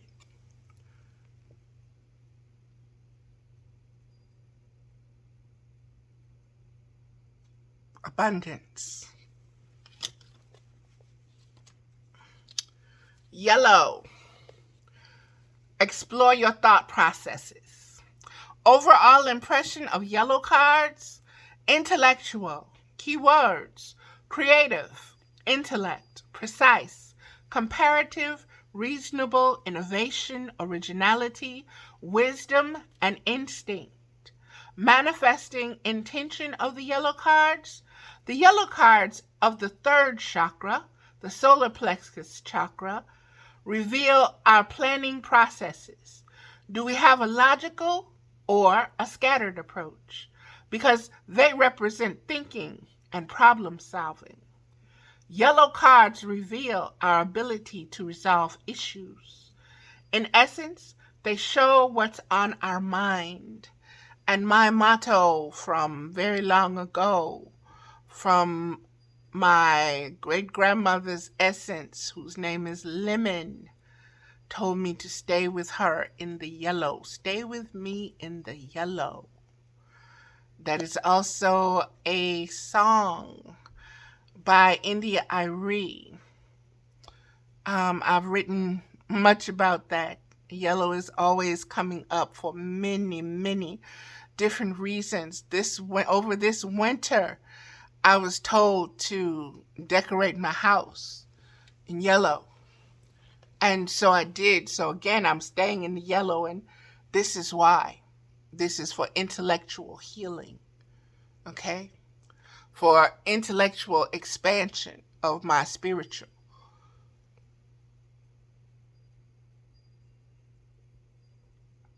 In yellow, we turn on the lights and let the spirits know we are home.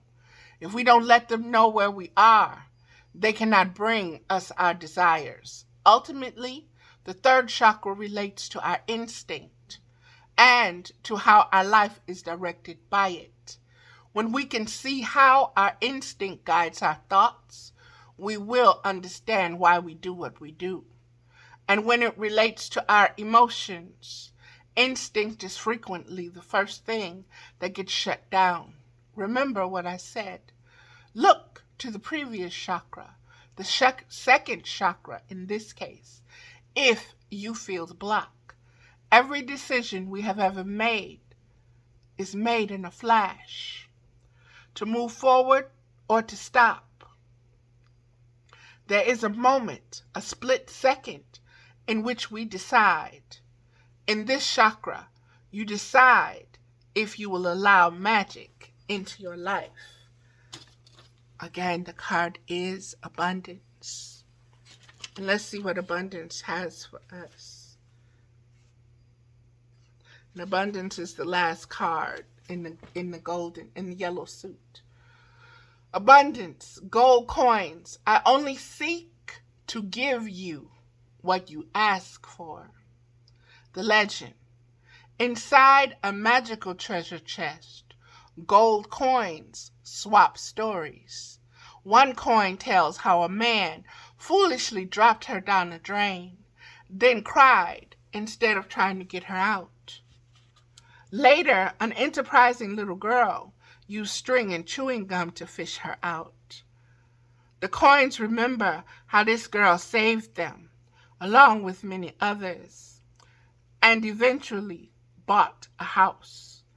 As all coins desire to be well spent, they agree that she was indeed a wise person. Inspiration. Think about your relationship with money. Are you the wise girl or the foolhardy man? Money is naturally attracted toward appreciation and gratitude. Personal inquiry. Be wary of using your financial situation as an excuse to avoid doing something. Are your thoughts and actions around money empowering or disempowering you? Key ideas: abundance through gratitude, releasing regret, being good with money. Keywords: friendship, wisdom, windfall. Meditation. Place the money before you. Pick it up. Have you thought about how many souls have touched it before it came to you? Feel its energy. The value we derive from money is the exchange of energy. Imagine this money transforming into your desire. Be aware of your own improved relationship with money. The next card is Destiny, and it is from the gray or silver. Destiny is a deep card, y'all. Look at the imagery. Look at that body language. The number is 4.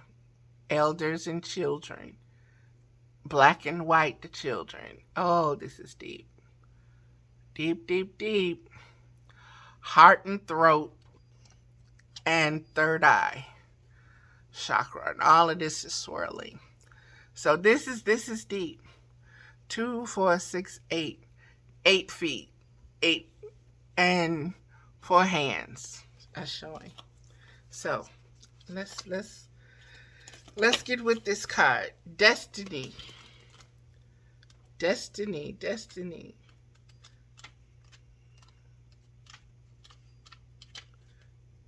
Okay.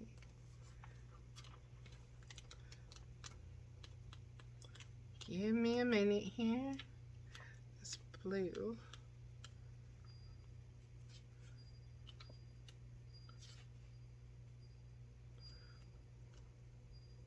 Neutral. I always want to call it gray or silver, and it's called neutral. Neutral. Does that look neutral to you? What's neutral? Destiny. Neutral. Neutral. Embrace the spirit of universal consciousness. Overall impression, neutrality. Keywords: enlightenment, consciousness, purpose, wisdom, spirituality, unity, and expansiveness. Manifesting intention. In the 7th chakra, the crown chakra, we reach the place of universal consciousness, which is outside our physical body. You may notice that these cards represent some aspect of our collective being. The idea here is that we all vibrate through our 7th chakra, and in a powerful way, it keeps us connected to our humanity. The cards of the 7th chakra are neutral in color because spirit, in essence, is neutral. Here, you will receive messages from spirit that are detached from human worry. These cards indicate the higher-minded thinking that happens when we align with spirit. The power of holding space can also be seen in the still energy of each card. Here, you will see how conscious choice can bring you spiritual magnetism. These are the cards of mastery. Now, beloveds, keep in mind the meaning of this video, okay? Keep in mind the Tiffany Red, the Cassidy, and the Diddy, and the stolen songs, okay? And the songs that allegedly Tiffany Red wrote, is the same music that Diddy allegedly abused Cassie to, both sexually, physically, mentally, verbally. And so I want you to understand the downward spiral that not only the victim receives, she's a victim because it was stolen from her. She's a victim because what was stolen was used against a loved one. And she's a victim because the knowledge of both of those things is being used to further sadistically harm, hurt her, to wipe her out, to break her spirit.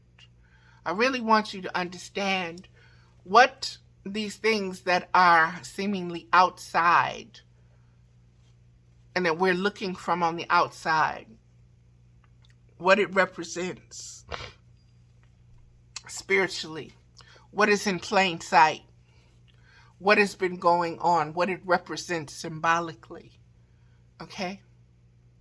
Through the female-male dynamic, through the slave, through the power dynamic, through the sadistic dynamic of it all. I want you to understand it's not new, as I said. This is not something brand new. This is just a repetition of the original sin, the original lie, the original theft or attempt to steal. Okay? Because as we know, all things are possible. And a perfect design is a perfect design. And it's going to work itself out no matter what it goes through. It will endure and it will survive. And it is given the ability to expand and to co-create and to create and to manifest change once it recognizes the birth, death, rebirth process. Okay? So, again, we are talking neutrality. And these are the cards of mastery. And the card we got was destiny. Okay. Destiny. Black and white. Together we are stronger than alone. The legend. Black and white are in heaven, waiting to go back to earth, yet again, to complete their work. When they meet and fall in love, they learn that they will not be together on earth. In previous lives, their love was ill-fated. They appealed to the council of great spirits, who turned down their request to be together. But the great servant appears and grants their wish. Together they accomplish greater things than they would have done alone. Inspiration. Take a risk. Dare to have your life the way you decide. Are you willing to make sacrifices to have what you desire? Personal inquiry. What tools do I need to form my own destiny? Am I ready for my destiny? Key ideas. True love. Taking a stand. Positive omen. Radical thinking. Deep satisfaction. Ability to change. Key words. Love, pathway, and faith. Meditation. Recall a time when you fought for something you believed in and won. Allow the feeling of triumph to filter through your body. See yourself before the council of great spirits. Make a request. They will grant it if it's for the highest good of all. They tell you their decision. Thank the spirits for their wise counsel. Relax in knowing that the council will confer with great servant for you. You are welcome to go before the council anytime. That was that card, Destiny. The last card from this deck, beloveds, is Complacency. And it is in the red. It is in the root chakra. It is in the root. Complacency. Let's get to it.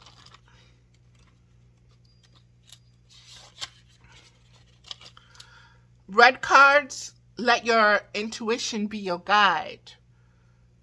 Overall impression, grounding. Keywords, vital, sexual, passionate, energized, forceful, manifesting intention. The first chakra relates to the source of your energy and to how you are building your foundation. Think of the root chakra as a platform. The red cards represent the support you have created or are creating for your future. The red chakra cards show us a new way to bring our dreams to fruition. They denote beginnings and reveal how to create a solid foundation in tangible form. Keep this in mind. If you are not yet creating what you say you desire, you may need to grow your energetic root deeper and wider into the earth plane.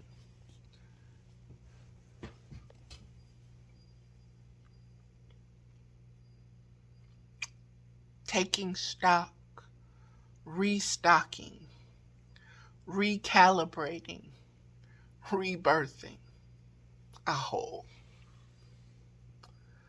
An abundance of red cards in a reading is a strong indication of how you are building your foundation and will offer energetic ideas about what is necessary for you to manifest.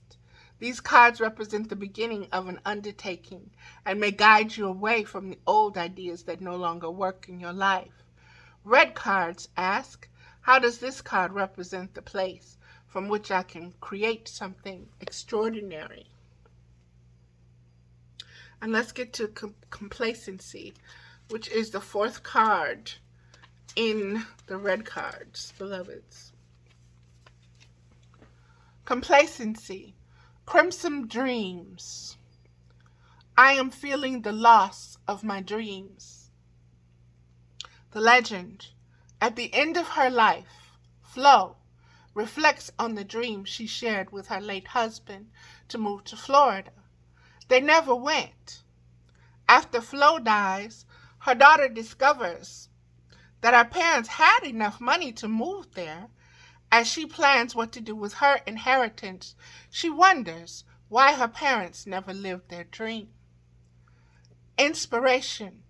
This is a warning not to give up. Beware of coasting along in a situation that is not what you really want. You will never be fulfilled by the unmet dreams of others. Personal inquiry. How can I redefine my dreams? How can I stop procrastinating? Key ideas. Finding self-nourishment, leaving dreams unrealized, feeling depleted, time for deep rest, lack of motivation, holding back, keywords, daring, indomitability, reclamation, meditation. Imagine yourself doing the very thing you desire. Can you feel the joy of participating in your dream? Look back at what you are leaving behind to leave your dream. For example, how would you live with less money? When you are ready, move toward the joy. Open your eyes. What has been revealed? And that is that card, Complacency.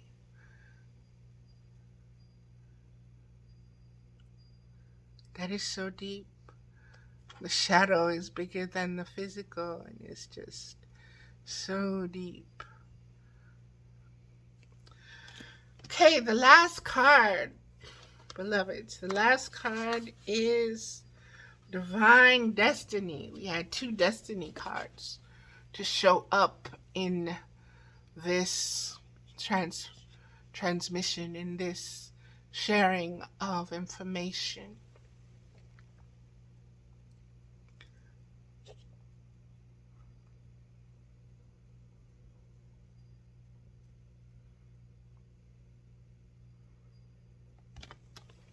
Divine Destiny, Path of the Divine Warrior.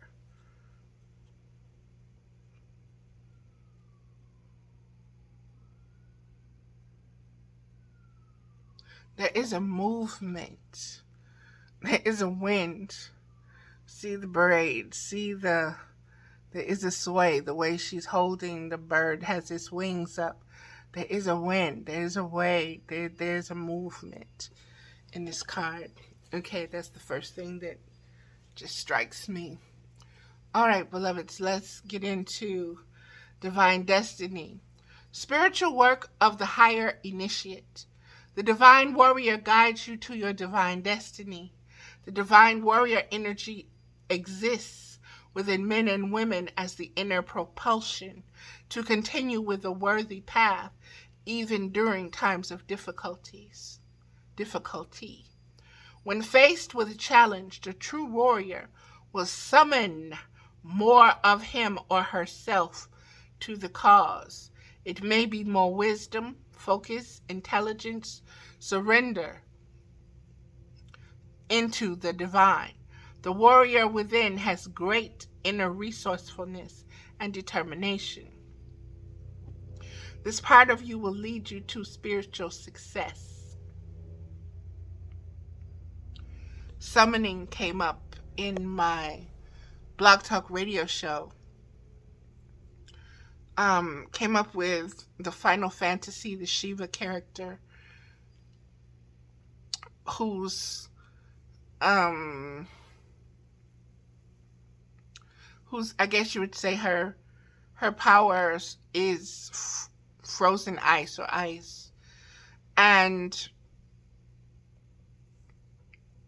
it's called to summon, and you become one with this when you need greater strength as a warrior to fight a battle on Final Fantasy, or to come up against a boss or anything. You merge into one with the creature or entity or essence, energy that you summoned, and then you fight from there. So this is having a lot. This is a lot. My son just talked with me today about the new Final Fantasy game for PlayStation. So I think it was number 7, a remake of it. Restocking, restoring, recalibrating. The path of the divine warrior is not one of any means to an end. The means and the end are considered equally important. The divine warrior will succeed in bringing about your divine destiny, but it will be done in a way that is in integrity with deep spiritual values. There are important teachings on the path of the feminine about the need for surrender and allowing for the best manifestation. The divine warrior is not at odds with these, but continually surrenders into the great unfoldment and play of cosmic forces, seeking to align with those forces for greatest power and flow. The oracle of divine destiny often comes at a time when there is something that you feel you are struggling to attain. It may be a vague sense or a clear vision. There is something within your heart that you have almost given up hope on, wondering if it is ever really going to come together. This oracle comes with the message that although you may feel struggle or challenge, it is not a sign to step away in the situation. It is a sign to put your faith in the divine warrior within instead. This warrior may shift approach, change expectation, go within to find the resources you require, or find a completely different path to get you to your destiny. Do not give up the fight. If you are not sure to what this applies, ask yourself what it is in your life that you feel you are fighting to attain or maintain. Find what it is not in form, but in essence. And I have that highlighted, so I'm going to read it again. Find what it is not in form, but it is in essence. If it is your job that you are fighting for, then it may be your freedom and responsibility that you are really fighting for. As an example, if you are fighting your weight or eating habits, then it might be the right to express your true feelings that you are fighting for. With your body as the divine warrior refusing to give up the right to truthful expression, find the truth of what you are working towards. Let's work. And keep your heart and mind centered in that truth. Your divine warrior will get you what you need and deeply desire in alignment with your best and highest divine destiny. You deserve no less. Ritual for the divine destiny. Close your eyes, go into your heart, be aware of a stillness within you, and imagine that you can read your inner heart as if it were a beautiful book of words, images, and scenes. And beloveds, the Book of Life came up a couple of days ago in my Facebook postings. Imagine, sense, or feel that this book within your heart is accessible to you now, and you ask silently within, where am I fighting for my divine destiny right now? And be aware that the book responds to you, falling open at a certain page, at a particular page. Imagine that you can perceive or feel the content of that page, letting yourself be aware of any impressions, whether they make sense to you or not. If you do not sense anything, that is fine. It doesn't mean nothing is happening. It just means you are not consciously aware of it for now. Be patient and intend to receive guidance, which will come clear to you during this ritual or later on, whatever serves you best. Then ask the book, how do I best fight so that my divine destiny will manifest? And be aware that the book opens at a particular page, and you see, sense, or feel, perceive, or notice certain colors, feelings, or impressions. You may see images and get clear guidance, or you may find that you don't notice much consciously at all. Even if the latter is the case for you, do the exercise anyway, because you will be receiving guidance at a subconscious cellular level that will have a healing, guiding effect on your thoughts, actions, and impulses. I hope that has been my truth. This is a deep healing exercise, no matter how vivid your perception of your inner book may be. Take your time in coming back to your heart, and when you are ready, open your eyes. If you had any insights, you may wish to record them immediately after your awareness leaves this altered state. Incantation. You can say the standing up, feet strong on the ground, in and firm, arms wide, enjoy your strength. Warrior strong, within my heart you beat. My highest destiny I shall meet. Your power, focus, and determination ends fear, doubt, and procrastination. Warrior strong, within my heart you beat. Together, my highest destiny we greet. And that is this video, beloveds. Thank you so much. 2020. That's 222. That's a 6.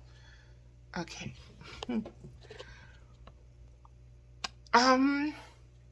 Beloveds, there is a lot going on. There's a lot rising to the surface spiritually. Understand that what is arising from the depths of our, I'm just going to say it how it's coming up, latent consciousness, subconscious and unconsciousness, is to be observed. And it is to be picked clean of its wisdom.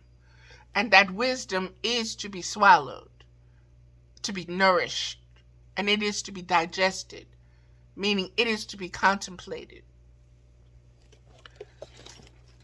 Have the faith that you are getting what you need, that your spirit is attracting what you need, regardless of how it looks, regardless of how your initial reaction is to it, your initial feeling is toward it. Understand that often our initial or our first reaction is our action of immaturity. Okay, it's not always the most wise.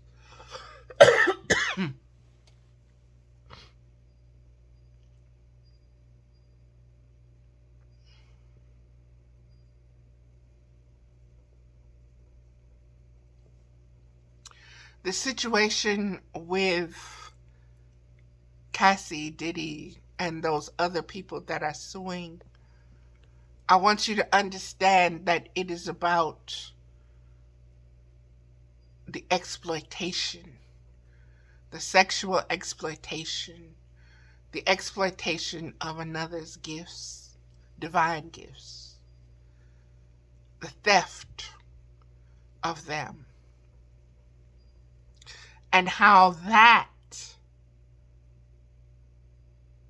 represents a lie, a lying energy, a lying force that has manifested itself, that has multiplied in its violent tendencies and frequencies. And that this is how it's coming to me, beloveds. We need the green men. We need the Osiris, the ancient Osiris energy to contain that which fathered Horus, okay? So you need what came before Horus. You need that green man, that Osiris energy, who was the father, who was the husband, who was the responsible one, who also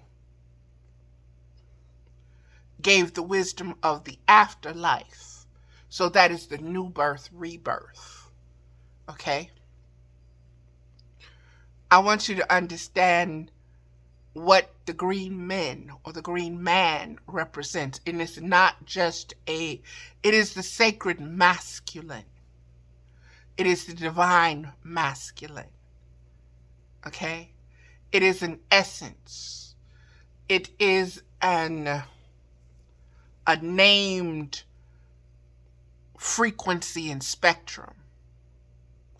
But it is more ancient than Osiris. Okay? But that is the name that we know of it. That is the story of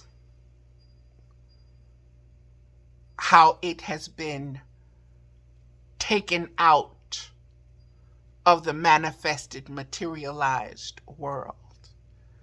And what is necessary, that of that masculine essence that needs to be brought back forth to bring about the green effect, to bring that which is husband to the earth, that which does not whore the earth, that which understands and has the best relationship with the earth, that which is one with the earth, that which does not compete, that which does not poison, that which does not plunder.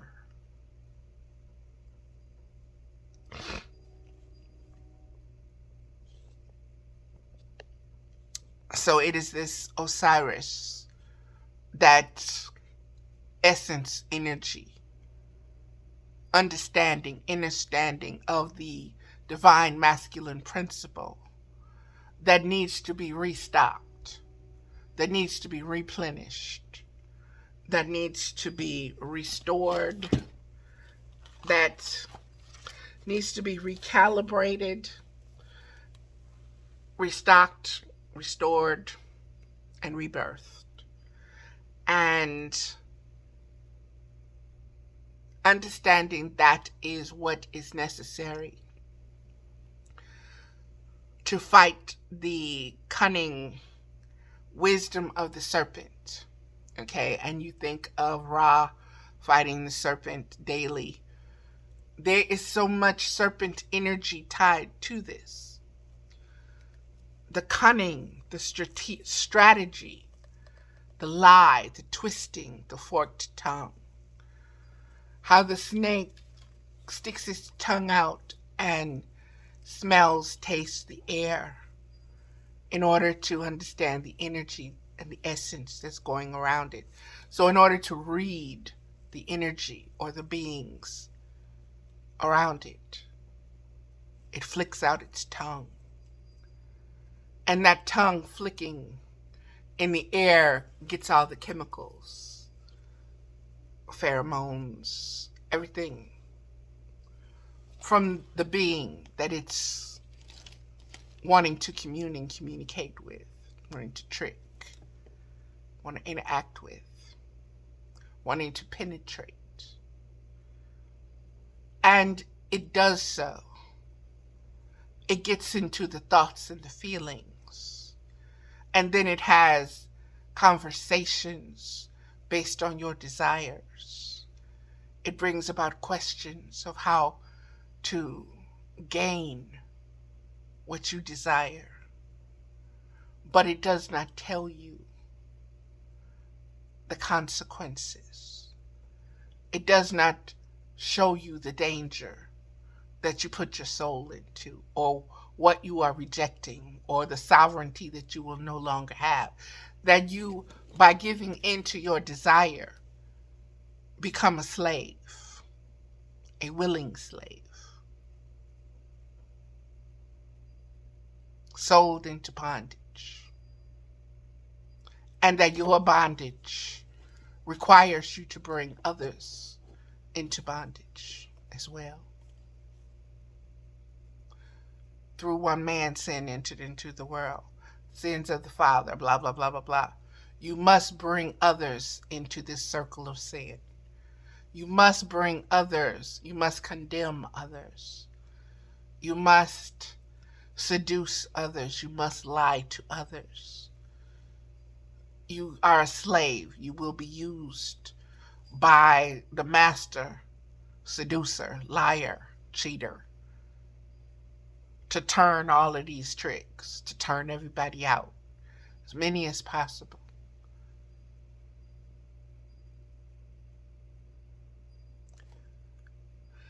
Your fears, your deepest fears and your deepest desires is what's going to be used against you.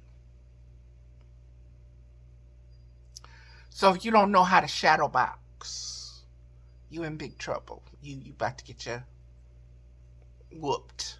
Okay, you about to get drugged. You about to get tore up. You about to have some dark nights of the soul. I done had a few. And I had to find myself back to my faith.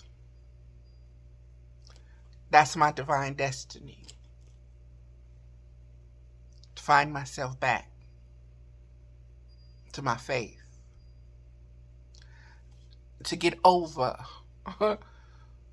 the egoic personal desires for petty thrills and cheap imitations of bliss and love.